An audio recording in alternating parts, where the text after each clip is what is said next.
We are at the top of the hour, so welcome. Welcome to the webinar. Today we have a very special Wi-Fi 7 Inside and Out webinar, and uh, special guests, special chat hosts, special thing all the way. Uh, I'm Jussi, I'm from Hamina, and we we have a special guest of Wi-Fi Alliance here at the webinar. Just so that Kevin's marketing people do not murder him. We're gonna just show this logo and say a warm welcome to Kevin. We'll talk with Kevin throughout the webinar as well. But the agenda real briefly is so we'll 1 minute take a look at what's new with Hamina, then just dive into like rapid essentials of Wi-Fi 7 and 6 gig, and then we'll do some real world adoption numbers of new Wi-Fi, meaning Wi-Fi 6, Wi-Fi 7 versus older, and how well it performs out in the wild. We'll talk about standard power. Kevin has a really good grasp on that and the current situation of standard power as well, current situation of Wi-Fi 7 adoption, 6 gigahertz adoption. And then we'll talk about the Wi-Fi 7 different kind of devices, the whole variety, as well as some of the caveats, at least one major caveat that you should look at. Kevin, how is this? Is this a fair thing to look at? Absolutely. Looking forward to the conversation. Excellent, and thank you for joining again on the webinar. A repeat visitor, Kevin. Kevin, you are the CEO of Wi-Fi Alliance. So what's top of mind for Wi-Fi Alliance right now? Well, of course, I mean, certainly the regulatory picture is something that we're very much focused on right now, and I'm sure we'll get into that as we look at kind of some of the adoption of 6 gigahertz and some of what someone is in the roadmap to come, and just really working to drive consistency of experience in Wi-Fi 7 products out there. We're seeing we'll get into this, but a lot of really strong adoption. But just ensuring, one, that people kind of understand the benefits they're going to get from Wi-Fi 7, and then as an industry group, ensuring we can do everything we can to ensure that there's a level of consistency across products, and that we're ultimately delivering a good experience. Perfect. Perfect. And on the chat also, we actually have Joel and Andrew, as well as Miranda on the background, kind of setting up the whole thing. So thank you everybody for joining. And we usually have another, like a second webinar on the chat. So feel free to use the chat as aggressively as possible. Go discover, go say hi, ask further questions about the webinar topics on the chat. The more lively the chat, the better, actually. Quick word about Hamina. We make network design tools. We make site survey tools.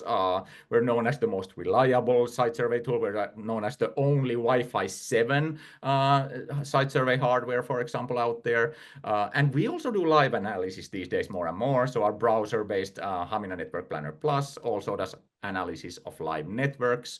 And a couple of things about what's new at Hamina. If you haven't checked this, there's an absolute magical AI wall drawing feature, and we actually just pushed a new version again of this, was it Friday? So it's really reliable, good quality wall drawing automatically from any image, JPEG, PNG, whatever. Go try it out. It's pretty magical. We also the live network analysis and troubleshooting features, which just connect to any cloud network and just suck in data and just show the live information, live clients, live APs, live heat maps. We just added Aruba News Central. We've added Ruckus One Cloud. Next week, we'll be pushing button for adding extreme networks as well supported. We already support Cisco Meraki, Juniper Mist, Arista, and soon we'll be supporting Cisco DNAC as well. So pretty much starting to get there for the entire infrastructure. However, I think next week, I may be over-promising here, and wouldn't be the first time, but next week we'll be releasing ultra-wideband planning as well. And Kevin, I'm sure you've seen this, like the Wi-Fi manufacturers, at least some of them, have been starting to put ultra-wideband together in the APs, certainly with the Wi-Fi 6E and especially the Wi-Fi 7 APs. What's your thoughts on that?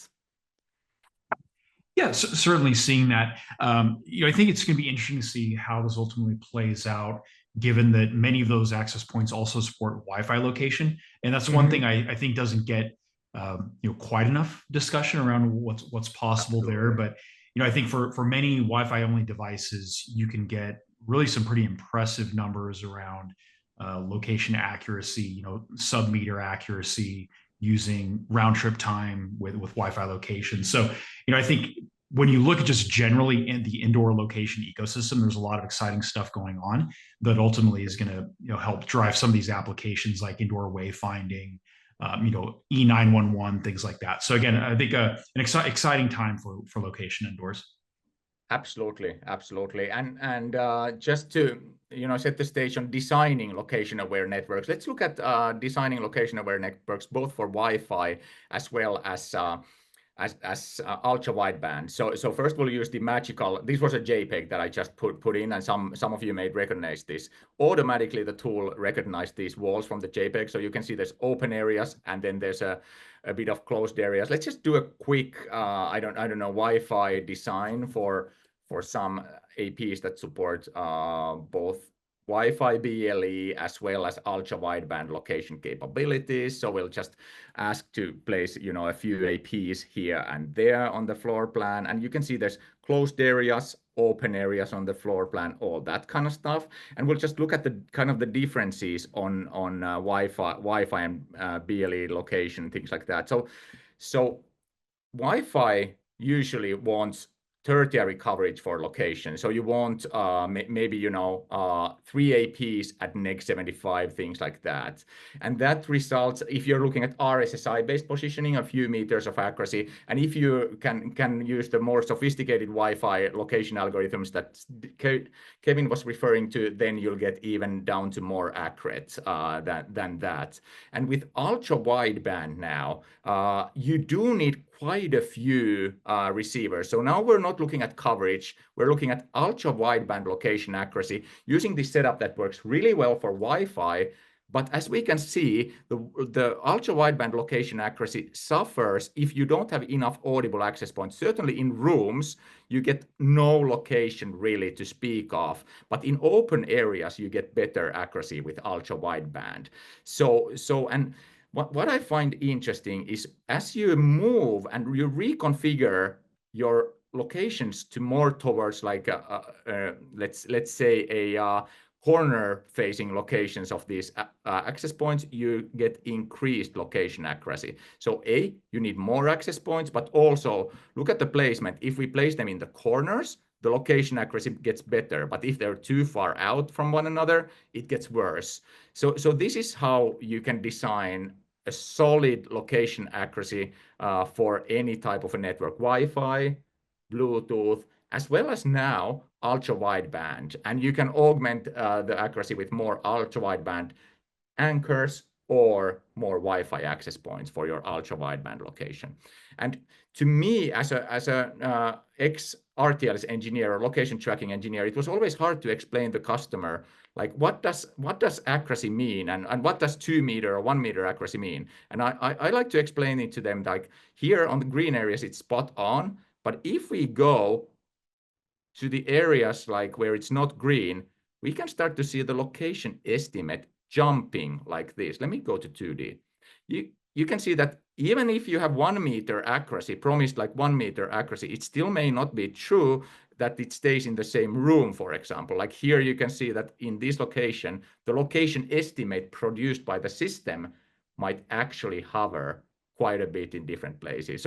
So to me, it's fascinating to see like these location technologies evolve, and yeah, Wi-Fi location, ultra wideband BLE, but all driven by Wi-Fi, really. Like this is all driven by the Wi-Fi infrastructure in your facilities. And if they have built in these location capabilities, all the better. And then it's up to the user which one to use.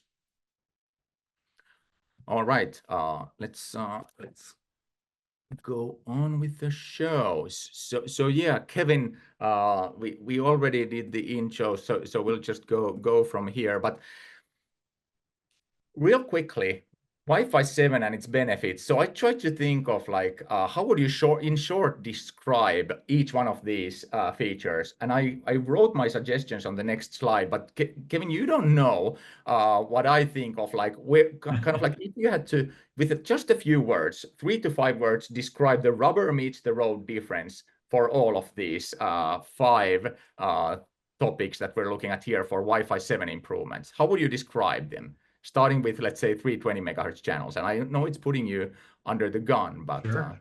and That's what I'm here for, right?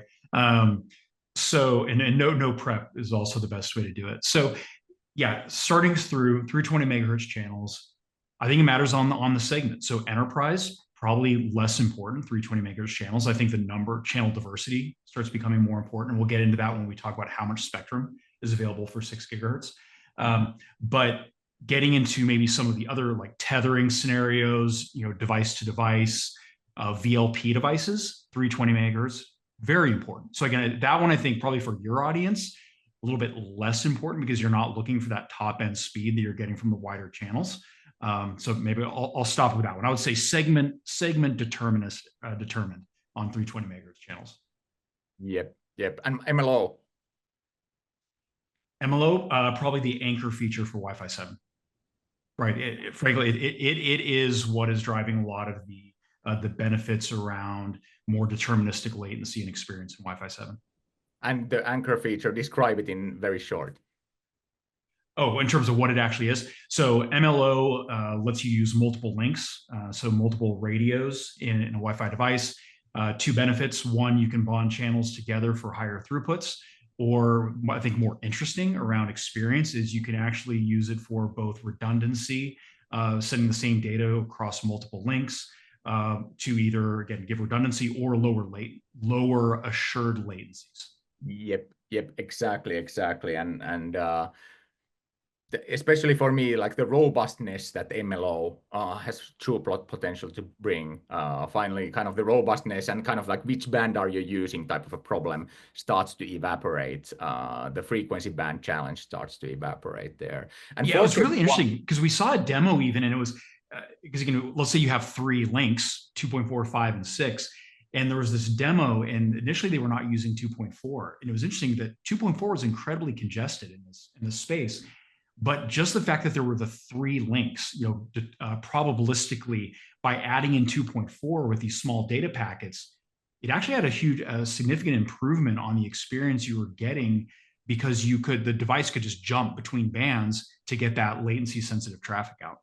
Yep. So it kind of breathes new life into the 2.4 band.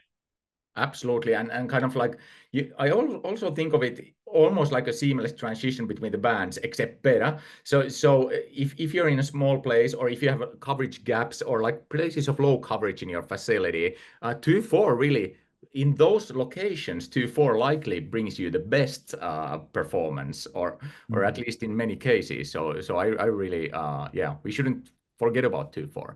4K. Yeah, exactly. And it doesn't require the roaming. Like you said, it's the links are active. So it lets you kind of very seamlessly take advantage of whatever happens to be available.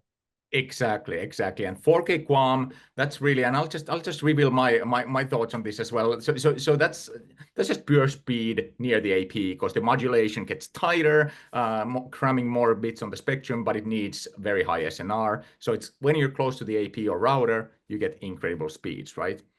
Yep, absolutely. And this bigger compressed block ACK. So it gives you speed with large files, but then I guess a little bit of care should be taken because the retry rates might go up if this is extensively used, right? Yeah, so I mean, this is kind of around reduced transmission overhead, like you said, it's about efficiencies. Yep. Typically, when you have larger amount, more consistent amounts of data going across, a lot of these capabilities, there's these kind of trade-offs of balances of, a lot of the special sauce in these devices is when to take advantage of something, when not to use it. But I think just one more tool in the toolkit for reducing that transmission overhead. Oh, it looks like Jussi froze. Maybe we've now officially been burned on the loss of power. Absolutely. Oh, nope, you're back. Can you? Yeah. I just had to raise my phone a little bit to get better mobile coverage. Can you hear me, guys? Yeah, we can. We're not gonna make jokes about you holding it incorrectly, so you have to actually. I appreciate you not mentioning it. Okay, so yeah, and kind of the 6 gigahertz spectrum though is probably still the biggest deal in Wi-Fi 7, right? Well, of course, it's a benefit in Wi-Fi 6E as well, but Certainly, it is difficult to overstate the impact of the 6 gigahertz band on Wi-Fi 7 and the future, the long-term future of Wi-Fi. It's particularly in countries where you have the full 1200 megahertz. It's one of the reasons we're doing so much around advocacy on 6 gigahertz. It is going to be the oxygen, the lifeblood, use whatever kind of analogy you want to, for Wi-Fi moving into the next 5, 10, 20 years. Absolutely, absolutely. This is the what 5 gigahertz did back in, let's say, 03, 04, 2003, 2004. This is now doing for the next 10 years or so. I can't promise maybe 20, but at least 10. And to visualize kind of the 6 gigahertz impact, I thought we might use Joel. You're on the line, right? Yep, I sure am. How's the chat going, by the way? It's going crazy. I wasn't even paying attention to whatever you guys were talking about because we're talking about the power being out at the office right now in the chat. So so you made this tool for like looking at spectrum visually, right? And kind of seeing the different spectrum bands, seeing different channels, visualizing channel widths, also visualizing the kind of regulatory differences between, let's say, EU and US and stuff like that. What made you do this tool? yeah, well, when you look at like a flat spectrum chart, like in an Excel spreadsheet or on a PDF or something, it's just not dynamic enough to show all the things that you might want to show. Like you Yeah. said, like what's the difference between regulatory domains and stuff like that. And I also wanted something that was expandable so I could keep throwing more and more technologies into it, not just 802.11, but also, like 802.15 for Zigbee and Thread stuff and cellular and all the different things that are there. So yeah, that's a few of the reasons why I built it. Dude, this is an unbelievable tool, and you got quite a lot of traction with this as well. And just being able to zoom in. Let's say now I'm on 2.4 gigahertz. Just zooming in on channel 6, I can even see the sub carriers and everything. Do you This. do you want to share your screen? I don't think you're sharing. Oh, I'm not. Oops. But How- on the reception thing, like I put it on LinkedIn thing, like thinking like 10 people would like it. I thought like, oh yeah, like 10 people are gonna think this is cool. And then next thing I knew, it had like 800 likes or something like that. So Wow, wow, wow. So yeah, can you see my screen now? yep, we got it now. Yeah. So absolutely. Let me actually take take a step back then. I don't know when I stopped sharing, but yeah, this may not be the official name, but it's definitely like you can find it. Do we have something like you can find it here? Spectrum.potatofy.com, and potato comes from Joel being in Idaho. And I tried to ask ChatGPT to make a like theme appropriate, like cartoonish picture of you, but it turned out to be Trent Cutler. Like it's this is clearly Trent Cutler from ex MetaGeek, now Avik, not a picture of you. So I tried again, and I don't know who this looks like, but it doesn't look like you I either. I think my destiny is just to become Trent Cutler. I think that's ultimately where I'm headed. Is I Yeah, can never escape this. I'm totally seeing some kind of a face-off type of a scenario here. Ooh, yeah, classic Nicolas Cage reference. Good job.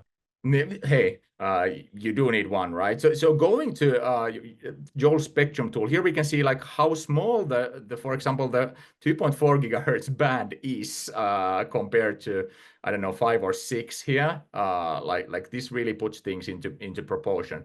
2, 4, 5, and 6 gigahertz. Like it's just a massive difference. And if we drill in, like we can start to see all the channels. We can start to see the sub carriers, and like Joel said.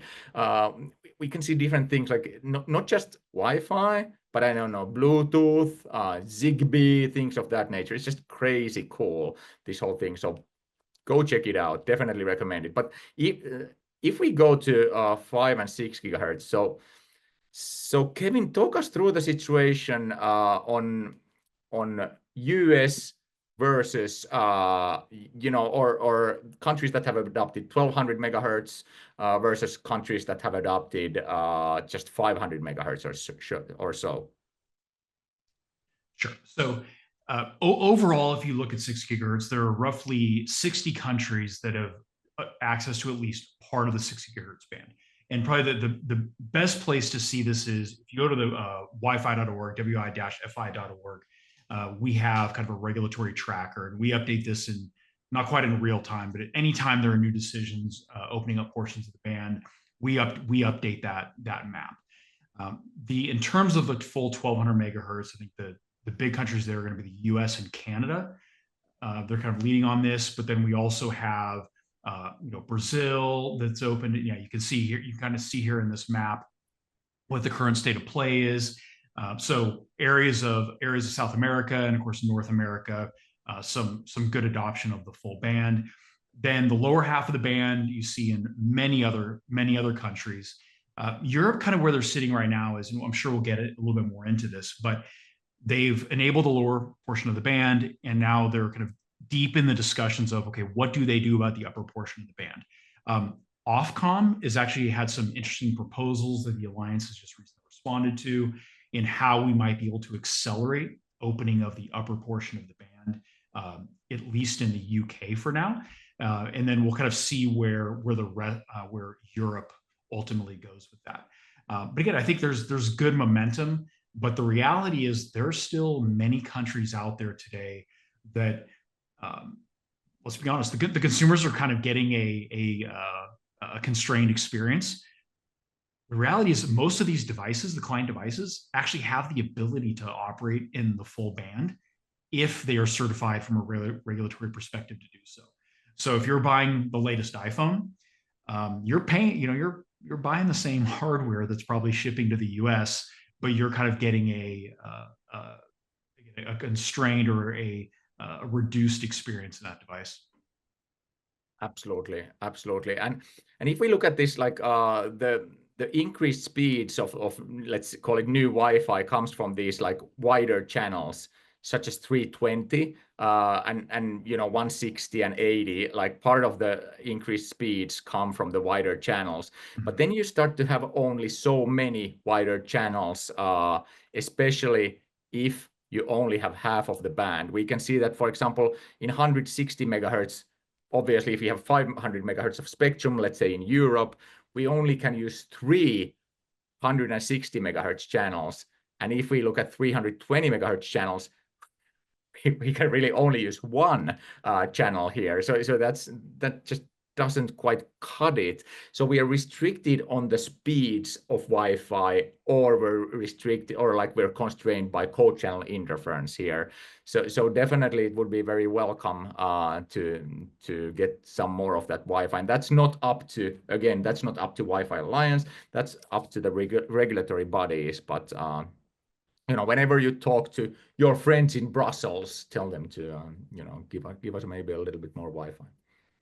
Yeah, because to your point, I mean, if you're trying to get at least 7 channels, right, for planning, yeah, really you looking at this diagram here, to get 7 160 channels, even looking at a combination of 5 gigahertz and 6 gigahertz, you start to get very constrained. And I think some of these deployments, and certainly you can speak to this, you see, if you're getting into stadiums, they might be approaching 12, 15 plus channels that they need for their planning, right?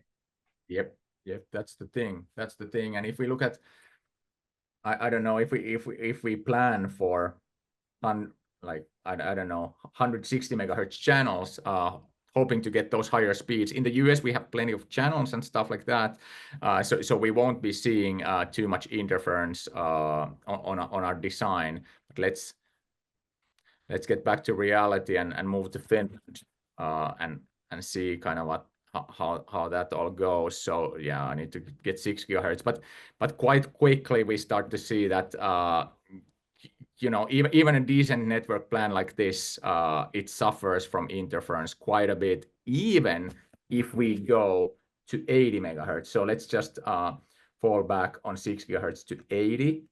If we're in the EU and we only have that 500 megahertz, even driving 80 in an environment like this gets a little bit challenging, right? So what we're looking at here now is channel interference everywhere around the site. So sure, coverage is great, and 6 gigahertz is a great big frequency, but we are limited by the interference if we want those high data rates then on the other hand. So that's the thing. We're getting great data rates, but we're constrained by co-channel interference, which means that we will be talking less to the desired, but the desired devices are talking less because the airtime is utilized by the interfering devices and the connections to those APs. So that's the challenge there, I guess. Okay, so we collected some Wi-Fi 7 and 6 GHz real-world adoption and impact data, and to lead us there, Kevin, do you mind talking this through? So what's historically happened, and what do you see as the big milestones? I know there's been a lot of pioneering work even before 2021 that many have done to kind of push this through. So how's this journey been from 0 to 6 GHz Wi-Fi and all the way to Wi-Fi 7? I think probably the key takeaway is that it's incredibly encouraging, right? I mean, if you look at the rate of adoption that Wi-Fi has been able to demonstrate in 6 gigahertz compared to, let's say, other types of technologies and how quickly they can move into a band, it's been very impressive. Sometimes we have to be careful because when we compare Wi-Fi to Wi-Fi, we move pretty quick, right? And so, sometimes you can have some overly optimistic expectations on how quickly we can move into the band, but it's been very good. I think one of the key milestones this year is surpassing over 1 billion Wi-Fi devices supporting 6 gigahertz going into the market, and so I think that's in 2025 we'll have exceeded 1.2 billion. Getting into 2028, I think if you look on it's roughly 2.5 billion, which again, for an industry that's shipping 4 billion devices a year, that's pretty good. So we're surpassing the 50% threshold for 6 gigahertz support. That's billion. That's 1,000 billion with B's, yes. Devices.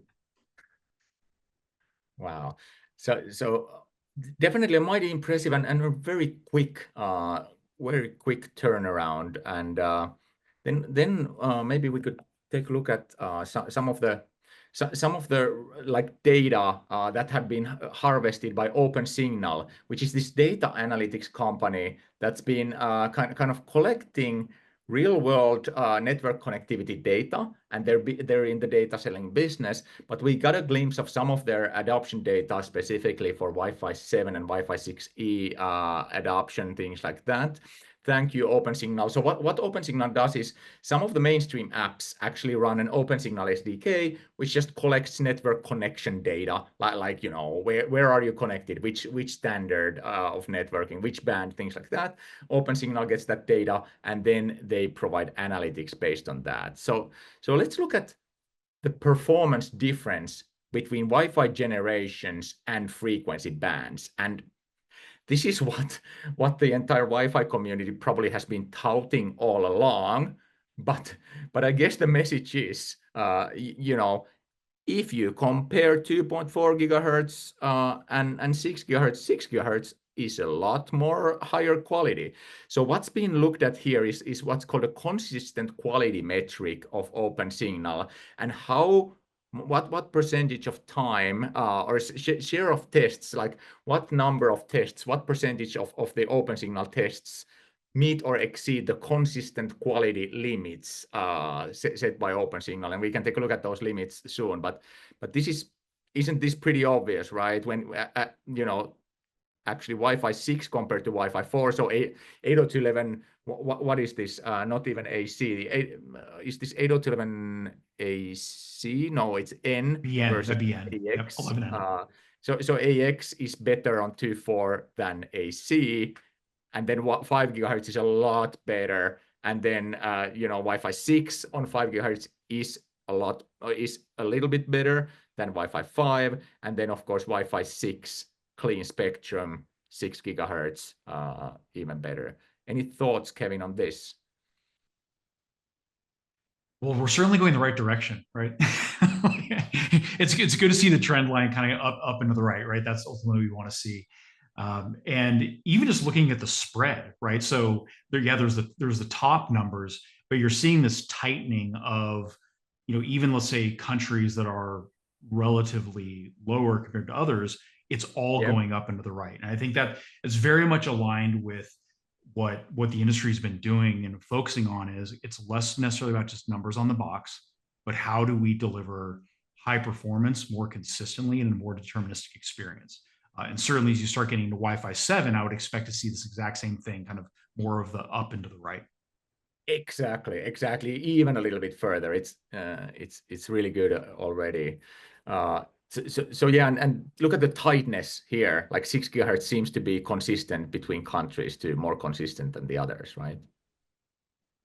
Yep. And here's kind of the slide was about what is consistent quality metric. So here's really the beef of it.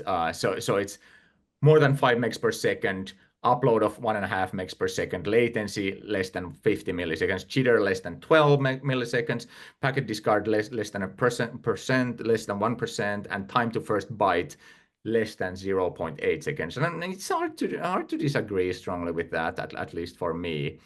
But yeah, so again, the newer the Wi-Fi, the better, and 6 gigahertz is pretty amazing. So I guess that's the lesson learned. Nothing new there, but it's nice to see kind of industry, like tens of millions of measurements, kind of backing the story we have been telling as an industry too. And then if we look at client device spend, kind of like how long are these? And this is, I think it's mostly Android phones. So how much time is spent on different frequency bands by different client devices? And this was Q1 2025. And again, Android devices, so probably with iPhone, you might be able to shift this a little bit, this graph, so that there would be more 6 gigahertz adoption, stuff like that. But Kevin, any thoughts on this? We are definitely seeing, I think, less and less 2.4 and 2.4, especially in Canada and UK, and US is pretty similar. All I can say, we didn't get the US data like finalized on this with the OpenSignal guys, but all I can say is US is pretty similar to Canada and the UK. But any thoughts on this, Kevin? Well, one, I think, and I was like, wait, where's the US here? So I don't know if that was intentional, we got left out, but yeah, it was intentional. Like we just didn't finalize the data set for US yet, but it will be there. But like you said, follow up with that. To your point of Canada and the US being kind of similar, this is what I would expect to see, and I think it also highlights maybe the risk for those countries that are maybe not moving quite as fast with opening up the full part of the band, because at the end of the day, uncertainty is what holds back equipment vendors, right? And just trying to judge, okay, are we going to be able to use this when I'm going through regulatory certification for a country? Am I going to ultimately be able to use this? And what's the benefit going to be? So I think it's consistent that you see countries like Canada and the US with higher use of 6 gigahertz, and more of that shift to 6 gigahertz, the combination of the two. And again, I think it highlights a risk for those that are not kind of following in that trend. Yeah. And if I recall right, in Indonesia, you don't have a lot of 5 gigahertz channels either. So that might explain a little bit of this. And maybe, I don't know, maybe the Wi-Fi networks are also denser in Canada and UK compared to India and Mexico. So the client devices have a more tendency to take on the 5 gigahertz APs when the networks are denser, and certainly client population does play a little bit of a role, but that's being tried to eliminate here because this only goes for Wi-Fi 6E and Wi-Fi 7 capable end user devices actually. So it is neutralized. These 6 gigahertz numbers are lower if you look at the entire ecosystem. Now we're looking at only the devices that are actually Wi-Fi 6E or Wi-Fi 7 capable, which is a good way to kind of eliminate some of the hidden factors in there. Again, not knowing ultimately what went into that, I would assume that even if the devices are capable, you may not see the proliferation of 6 gigahertz networks in those other countries, right? Yeah. Exactly right, and I think that's what we're seeing here. And even if you have 6 gigahertz capable infrastructure, not everyone has enabled it, and certainly maybe not for guest usage, which brings these numbers down. And several factors there, right? And this is kind of the same story from a different angle. So time on Wi-Fi generation, not the frequency, but time spent on the generation of Wi-Fi. And we can see, of course, like Wi-Fi 7 is still very new, very small, very small amount of time spent there. And we're not seeing really Wi-Fi 3 or 802.11g or A anymore, but we are seeing plenty of N. Certainly in Indonesia, Mexico, India, it's almost a dominant standard. And then Wi-Fi 5 or 802.11ac, pretty pretty prevalent as well. And Wi-Fi 6 kind of starting to get there, and certainly the dominant one in Canada, Australia at least, and Italy, Germany, countries like that. What do you think, Kevin? This is fascinating. And it's pretty close to, I think, what I would expect, given that, this is always going to be a bit of a lagging indicator, right? Because you have to have the mass market devices with support for a given generation.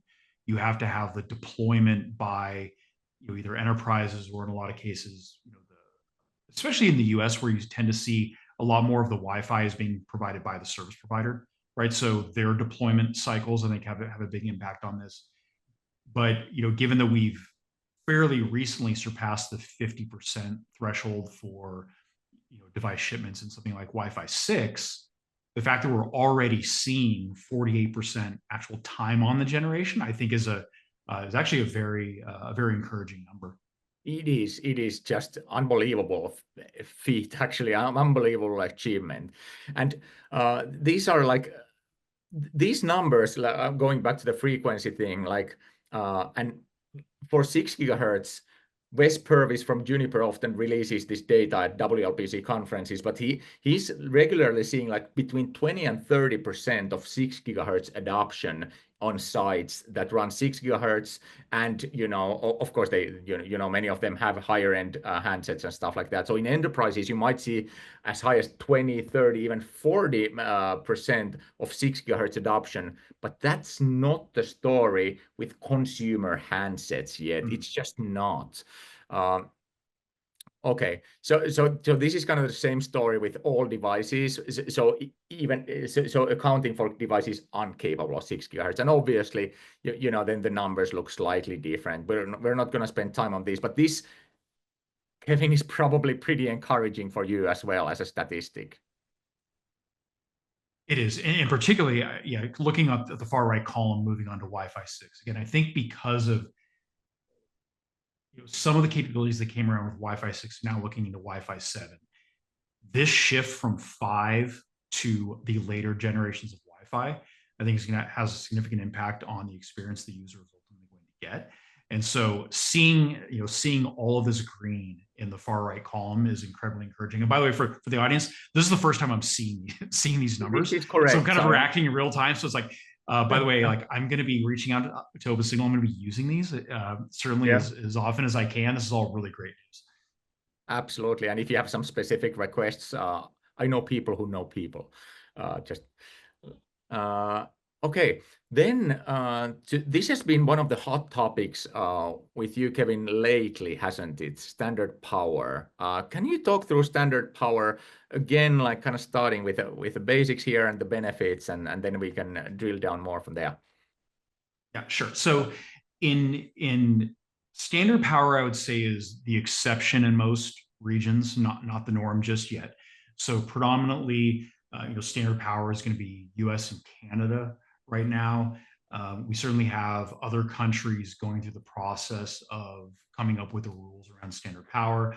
For the most part, when we talk about 6 gigahertz today, it's low power indoor, and to an extent, VLP, or very low power devices, which are kind of mobile devices. This would be like tethering and things like that between a smartphone and AR glasses, or maybe some other type of peripheral. So that is kind of the norm. Now, what standard power, like the name implies, it gets you closer to typical Wi-Fi power levels.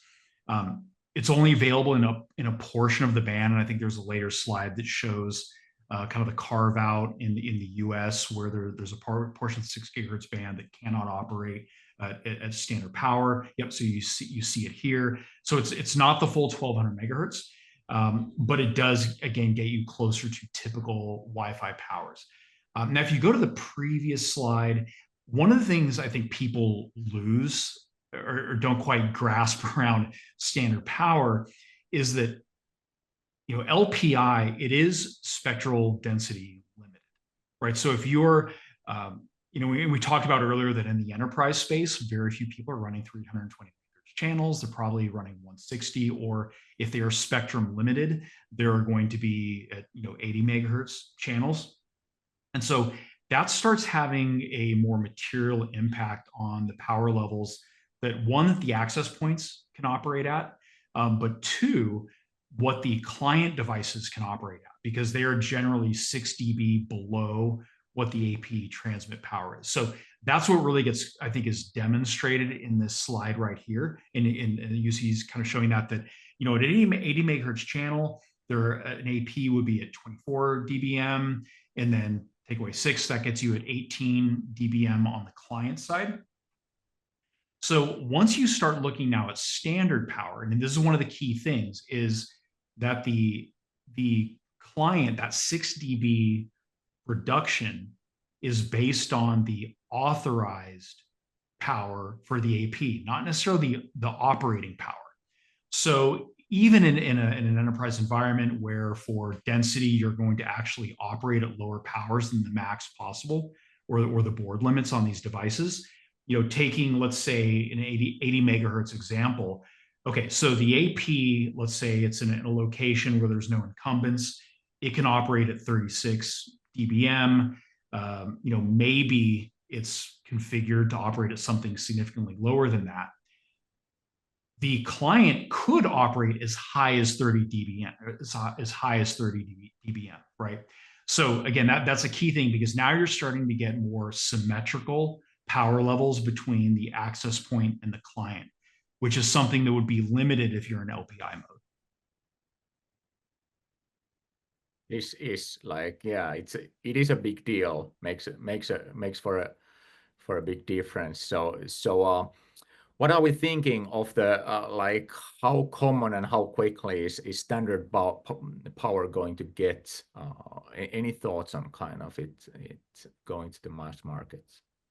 Yeah, so I think in terms of the rollout, clearly outdoor, you need quote standard power, right? You need use of an AFC to operate in any way, shape, and form outdoors. So that's where we're seeing the earliest traction for standard power, 6 gigahertz. We are also, and then I think the next follow on is going to be more of the, let's say, residential indoor, where they get benefits of not having as many access points or extenders, right? So you get closer to your typical 5 gigahertz types of ranges with the same number of devices. And then I think, in the enterprise space, it's going to be those areas where they really want to see that, that symmetrical power between the client and the access point. But in terms of, we're definitely seeing the work being done in the residential or the consumer space around standard power for indoor. And I think probably enterprise indoor is going to be the one that maybe comes a little bit later, though certainly the vendors are kind of evaluating this as we speak. Absolutely. And for outdoor standard power, if you're doing anything with that, we do have a partnership. Over a year ago, I think we already announced this, where AFC like services from Wi-Fi Alliance services are like Hamina has integrated with Wi-Fi Alliance services. We tap into the Wi-Fi Alliance services AFC database and provide automatic channel planning as channel restrictions and power restrictions based on what truly is happening at that stadium, based on exactly in that geolocation, how much we are restricted in terms of powers, things like that. Because using AFC also means that you are then in some locations more limited outdoors on the transmit power indeed. But yeah, we have a pretty cool relationship there and a partnership and integration as well. Okay, so last thing I wanted to talk before we open up for QA is the Wi-Fi 7 devices galore, and like you guys have quite a treasure chest on your website. So if you go to wi-fi.org on the Wi-Fi Alliance website, you can actually download, you can see lists of devices based on different Wi-Fi certifications they have and things like that. And what I did is I just downloaded the list of all the Wi-Fi 7 devices, and then I just, crunched the numbers a little, I think what he's trying to say is that he crunched the numbers a little bit. or like just simplify the list a little bit with ChatGPT. What's that? Oh, I was just filling in the blanks for you. Don't worry. Keep going. Sorry about that. Uh, my internet bad again? It's fine. Just keep going. I think I actually really did fill in the blanks. Other than you said chat, and I'll just say GPT. So Excellent, excellent. Thank you for reading my mind. And here we can see actually from my orb as well that my internet quality was lower and my ping times were higher. It was laggy for 14 seconds, so that's about it. So again, orb.net. It will be out tomorrow. Definitely recommended. But my orb score is back. Is this what you guys are seeing? Am I okay now? yeah, you look super good now. Hey, that's nothing to do with the internet. But anyways, with that cheesy statement, go back to the Wi-Fi Alliance device list. And Kevin, what was the driving force? Well, obviously you have a database of all the certified devices. How long have you had this on your website, and what's the story kind of behind this? So the quote, the product finder has been part of our site ever since I've been here, and several years before that. So I would say the last 20 plus years. I know in the early days, it literally, because we still have some of them, it literally was like paper records. So we have an incredible amount of data on certification status, but also some of the detailed capabilities that these devices have. And obviously, as we get subsequent generations of Wi-Fi, it gets increasingly complicated in terms of the specific capabilities that a device might incorporate. So, like you said, it's kind of a treasure trove of data on what these devices have actually gone through certification to attain. And you're highlighting here, the frequency bands specifically. But it'll show you, for certain optional features, like let's say, does something support 320 megahertz channels or only 160 megahertz channels? That's all going to be something that is delineated on the interoperability certificate that we issue.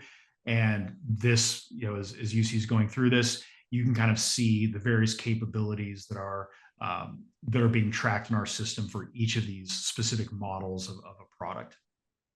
Yeah, it's just incredibly detailed what you have. So this is kind of the raw data that I downloaded and then just, cut it down a little bit and just, simplify the vendors and things like that. But this is incredibly useful. And I think for me, the one caveat here for the Wi-Fi 7 devices is this, right, which I highlighted, which is like not every AP, not every client device either supports 6 gigahertz, even if it's Wi-Fi 7 certified, right?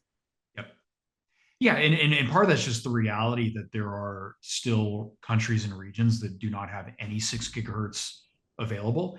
And it's important to understand that, and you showed this earlier in some of your charts on like how each generation gives you a better experience. There are still benefits from Wi-Fi 7 and MLO that come about with even with just the 2.4 and 5 gigahertz band. So yes, certainly while we wish that every country had 6 gigahertz available and that every Wi-Fi 7 device has 6 gigahertz, the reality is there are certain countries where that's not available, but people still benefit from Wi-Fi 7, right? So it's kind of that matrix, or those two facets of what generation are you and what bands do you support. Those together are ultimately going to elevate your experience. Absolutely, absolutely. And it's just so what if you have an AP, an access point that can operate both in 2.4 and 5 mode? It has, let's say, two client serving radios. One of them is 2.4 and 5 mode, and the other mode is 2.4 and 6. How would that be listed here? Or Oh, I would have to think on how much of that. So we do track the the different flavors of MLO. And again, I talked about complexity before, right? So even when we say MLO, that is not just one capability, right? It depends on one. It can switch between those links. They can be concurrent. And so if you actually go into some of the more detailed info on multi-link operation, we will highlight the specific mode that device is certified for. Got it. But what about like what I'm as an engineer, I was just thinking of an edge case where an access point can operate either like it can have enabled the 2.4 and 5 gigahertz radio, or it can have 2.4 and 6 gigahertz radio on, but not both at the same time. I guess that doesn't matter. It would still be 2, 4, 5, 6 capable, listed here as 2.4, 5, and 6 capable, even if it could only simultaneously operate 2 of the radios, right? Yes, that's how it would be listed here. Yeah, so it would yeah. be tri-band, even if it has just 2 radios on at the same time, but it still has 3 radios present. Mm-hmm. Okay. That's correct. Yeah. That's clear. That's clear. Just I think the major takeaway here is Wi-Fi 7 brings benefits, but not every Wi-Fi 7 device is 6 gigahertz capable. Every Wi-Fi 6E device is 6 gigahertz capable, but not every Wi-Fi 6 device is 6 gigahertz capable either, right? So correct. That's correct. Exactly. So there's flexibility here for those standards. Okay.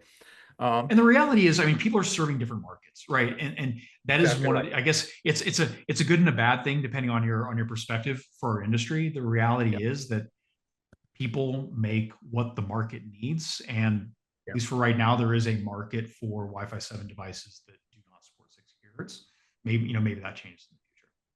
Absolutely. Anything else before we break into Q&A, Kevin, that we didn't cover here in your opinion, or kind of what's the final take on all of this? What should we think? What would be the one thing to remember out of this? The one thing, I'll go back to the open signal data. The one thing to remember is newer generations of Wi-Fi are better than previous generations of Wi-Fi. There's a real difference in the experience you're going to get out of those.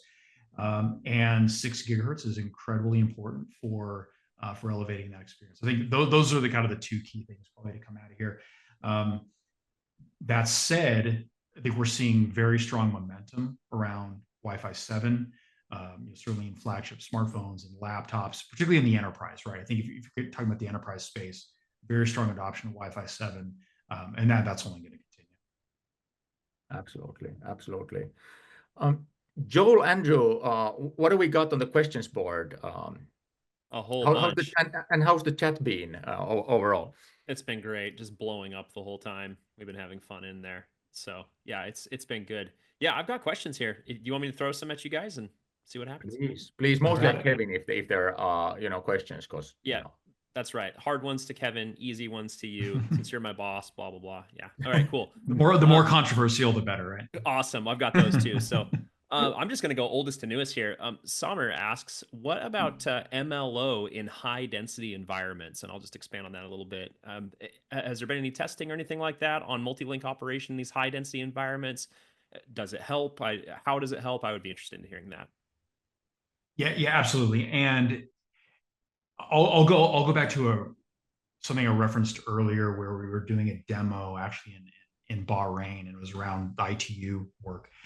And this particular demo was looking at MLO, and this is specifically the flavor of MLO, where you're not bonding channels for higher performance, but rather using the links to selectively send latency sensitive data packets. And so kind of the demo was, okay, let's start in 2.4. There was a conference going on, so you had hundreds of people using 2.4 gigahertz. There was also, they were kind of doing full buffer traffic generation on each of the bands to really show you what a high density environment could potentially look like. And of course, you see issues with latency when you're only in 2.4. Well, then they add in, okay, what if we have 2.4 and 5 gigahertz? Latencies drop, and specifically, they were looking at a distributed probability function of what percentage of traffic is below a certain latency threshold. Okay, it drops significantly. You get to 2.4, 5, and 6, taking advantage of MLO. And even with, and it's very hard to saturate a 6 gigahertz channel, right? But even with everything essentially saturated, you're getting at 99% plus probability of sub 10 millisecond latencies. So it is an incredible benefit when you're able to take advantage of that, particularly for these smaller, it's voice packs like you see. when you're trying to do this webinar, you're not sending a ton of data, but you've got to consistently get that data across exactly the line. It's not top speeds, but give me reliable Wi-Fi. Yeah, absolutely. And we saw something similar. We did a demo in Thailand as part of a trial. This was looking more at 6 gigahertz and just generally the impact. And we did everything from the hard numbers of latency, throughput, et cetera. What was the improvement? But then there was also this more qualitative score that we had medical students kind of rating what was their experience over taking tests and going through anatomy classes basically over 6 gigahertz. And it was something like a 3x improvement in their qualitative score that they were giving. And that's a little bit more on the 6 gigahertz band, not specifically MLO. But again, I think that those two capabilities together, because MLO and 6 very much do go hand in hand, it is measurable improvements to the experience. Nice. Yeah. Okay. So that covers the reliability side of MLO. Victor asked a great follow-up question. It's like Victor knew about the previous question. How realistic in terms of performance improvements when using MLO? What have you guys seen around just straight up performance, straight up throughput, that sort of thing? Yeah, I guess on this, it's we got to be careful because I always sometimes I hesitate to start going to like these top end like 30 gigabits per second. But the reality is because a lot of that requires the number of MIMO, the number of spatial streams, the number. But if you're talking about a typical handset form factor, which are almost always 2x2, right? You're able to take advantage of this bonding of channels to give the higher performance.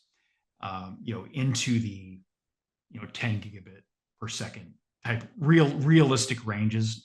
Again, the question that gets asked, well, what do you need that for? Well, you can get on the air and off the air very quickly. So there are also some things like power efficiencies that start coming along with the fact that you can get all of your data transmitted quickly. I guess a lot of it tends to just be scenario specific, application specific. But by bonding, let's say 280 megahertz channels, that gives you a 160. By bonding to 160 channels, that gets you to a 320 channel. And if you're in a region, let's say, where you might be spectrum constrained, that starts giving you some benefits as well. Yeah, absolutely. I can even think of some enterprise use cases for this. Like, maybe you've got a tram that you need to offload, several hundred gigabytes worth of video footage from every day. And if you don't have the full 6 gigahertz spectrum available, maybe MLO is part of how you get there. So awesome. Yeah, and one of the ones that we often talk about is aircraft. The amount of telemetry that a wide body jet is generating as it's going over the Atlantic is incredible, and they've got to download all of that when they pull up to the gate. So like you said, it's not sustained high performance, but you want to get that over the air very quickly. Yeah, really, really bursty. I think one thing that happens a lot is people like me that we see the typical enterprise use cases, like hospitals and stuff like that all the time. We don't see these really weird use cases where like, oh yeah, we have a giant loader that works in mining operations and we need to zip all this data off of it. Like that's what I love about having a standard like this that is so broad, like 802.11, is it covers so many use cases that even people like us don't get to see all the time. So I really enjoy it. Cool. I think I have one for you, see now. This is going back to one of the charts that we showed way back early in the webinar. Daniel asks, so let me get this right based on the chart you were showing. We currently have an adoption rate of Wi-Fi 7 of 0.1%. So we only have 0.1% of market saturation with Wi-Fi 7 right now. Is that right? I missed the chart, so I didn't see it. Depends on what you mean by market saturation. I wouldn't say so. For example, in infrastructure, I think the take is, and if you look at like cumulatively, first of all, we've sold Wi-Fi equipment for 25 or so years. So starting to kind of shift all of that accumulated infrastructure into Wi-Fi 7 will take an enormous amount of time. But even still, I'd say it's probably more than 0.1%. But think of all those tens and tens and tens and tens and tens of millions of units that have been sold for enterprise infrastructure alone, let alone those hundreds or let's say billions of home Wi-Fi routers and stuff like that. It takes time to move the percentage needle. But let's look at the graph again, and well, maybe we'll find the graph that we were looking at here. Okay. So here's time on Wi-Fi frequency band. So the time spent, and there we're already seeing in Canada, like 5% of time being spent on 6 gigahertz. And this is Micah, who is also apparently on the webinar I just saw in the chat from Open Signal. Is there, but to my understanding, so this is time on generation by country.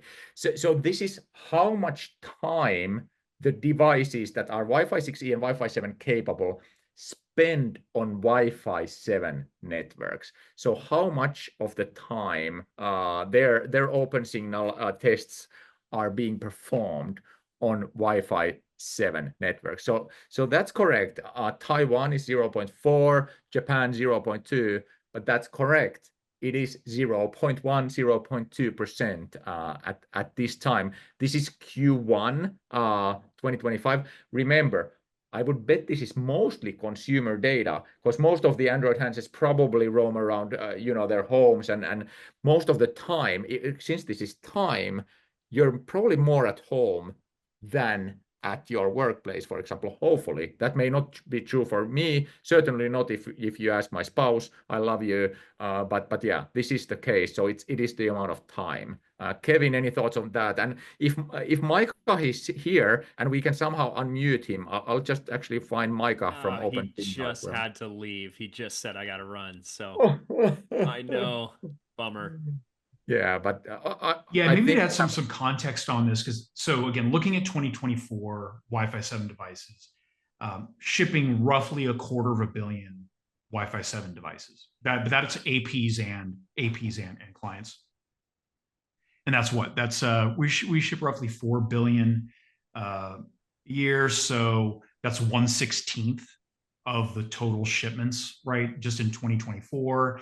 But then you've got to have the network. So we're still kind of in the earlier days. We just launched certified Wi-Fi 7 January of 2024, right? So I think you're going to see those numbers change pretty rapidly, particularly as service providers, residential service providers start deploying Wi-Fi 7 gear, which we're starting to see that. That number can change very quickly once those networks are lit up for this Wi-Fi 7. Absolutely. And I think Andrei Popov, if I remember correctly, is also from Open Signal. So I also unmuted or allowed talking for Andrei if he wants to jump in. But yeah. There's just so much accumulated infrastructure out there from these 25 years that moving the needle. It's like, imagine if you were a Wi-Fi tools provider and there had already been a really good Wi-Fi tools provider for 20 years, and then you had to nibble away at its market share. Oh, where did that analogy come from? I don't know, but yeah, that's exactly right. So Joel, before I run this train wreck any further, any other questions? If it's okay for Kevin to stay a little bit longer for the questions. Yeah, Kevin, you I can stay a few longer. Yep. Awesome. Got a really good one from Peter Rock here. How often does the Wi-Fi Alliance update the list of countries that have adopted 6 gigahertz, and how is the information obtained? And then follow up, what are some obstacles preventing regulators in those countries from opening that spectrum for Wi-Fi usage? So we try and update it pretty quickly. Like usually if a country announces, we might update it within a week. So we try and be pretty responsive there. Sometimes a decision comes out and we did not know the exact timing. We were not able to anticipate it. So that's why it might take us a week to get the graphic updated. It's not dynamically generated. Somebody's got to go color that little piece in, right? But it tends to be pretty up to date. So what are holding things up right The reality is, I think many countries at this point are looking to see what Europe does. And I think once you start getting some level of clarity in the UK and the EU, you'll start to see a lot of other countries kind of fall in line with what they view as kind of like the consensus position around the globe, taking into account the US and Europe. I think that's what's going to drive a lot of the other dominoes to fall around the world. Though we've certainly seen, in South America, in other countries where they have made some decisions recently, certainly national governments can do that. But our belief is that many people are looking to see what's happening in Europe right now. Nice. Thanks for that. And thanks for the question, Peter. That's a good one. Question from someone anonymous. Can the panel talk about preamble puncturing? Seems to be new in Wi-Fi 7. And what's the value in congested environments? And also, I'm interested in this one, Kevin. Is it required for Wi-Fi certification? Do devices have to support preamble puncturing to get certified? I will need to go confirm whether it's mandatory or not for certification. The benefit, and I'll use one very specifically around 6 gigahertz. So let's say that you're operating standard power and there is an incumbent. You've got this, a lot of spectrum available, but you have this incumbent that is sitting in a very specific portion of the band. The ability to puncture that channel and actually avoid the incumbent allows you to make more efficient use of the spectrum. So that's one of the obvious examples of where it brings value. Especially with wider channels, right? Because it's Nice. Probably have time for maybe 2 more, and then we better call it quits. Sounds good. Sounds good. We can't exhaust all of Kevin. I think she still probably has work to do as well. Yeah, probably. He's just about to start. Look at him sipping his coffee as well. You can see the sun starting to set here. Right. Well, another question for Kevin. This one's from Dan Allred. Where do you see the current state of MLO as far as hardware availability and the reality of current adoption at this state of the rollout for hardware releases? Yeah, and I guess maybe I'll make some assumptions around when you're talking hardware, you're talking end product versus, let's say, chipset support and things like that. Yeah. I mean, obviously, so MLO is a required capability in certified devices. I think when you look at actual products out there, some I'm aware of, or maybe kind of more like, let's say, the beta phase of MLO.